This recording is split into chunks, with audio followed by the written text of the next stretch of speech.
এখন দেখুন, সবাই দুটোই করে নিয়ে যাচ্ছে, একটা অরেঞ্জ একটা সবুজ। কোথায় কি হবে বলতে পারবো না। যারা খুচরো দোকানদার, তার সাথে আরো অনেক রকমের আবিরের কালার আছে। এখন হরিবোল চলছে, হরিবোলের জন্য তারা নিয়ে যাচ্ছে। রাজনৈতিক দলের আসছে নেতৃত্ব।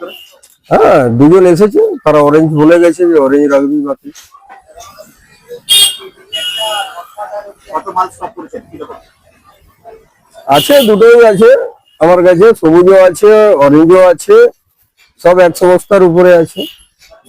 দাম কি বেড়েছে এবার কিছু? না না, এখন নর্মাল আছে। 4 তারিখের পর বাড়তেও পারে, কেন এত এত মাল স্টক করা তো একটা মালের উপরেই তখন আমাকে সব মহাজনের পয়সা তুলতে হবে। মূলত এখনো গেরুয়া আবিরের চাহিদা বেশি রয়েছে, সাথে সাথে সবুজ আবিরও চলছে। গেরুয়ার ডিমান্ডটা একটু বেশি আছে। বাকি অন্যান্য লাল বা লাল চলে না, লাল আবিরে কোনো কিছু নেই। লালটা রেখেছে হরিনামের জন্য চলছে, গ্রামে গ্রামে নিয়ে যাচ্ছে। এখন গেরুয়া সবুজই চলছে। গেরুয়া ছবি গেরুয়া কোনটা বেশি? আমাদের গেরুয়া চলছে বেশ। দাম কি বেড়েছে আবিরের? আবিরের দাম বেড়েছে, আগে ছিল আমরা 350 টাকা, এখন 50 টাকা করে বেড়ে 400 টাকা হয়েছে এখন ইলেকশনের জন্য। রাজনৈতিক দলের কর্মীরা কি নিয়ে যাচ্ছে? হ্যাঁ, সবাই নিয়ে যাচ্ছে মোটামুটি।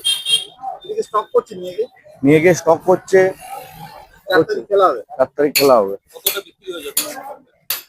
এখনো অবধি মোটামুটি 300 বস্তা গেরুয়া বিক্রি হয়েছে, আর 100 বস্তার মতো সবুজ বিক্রি হয়েছে।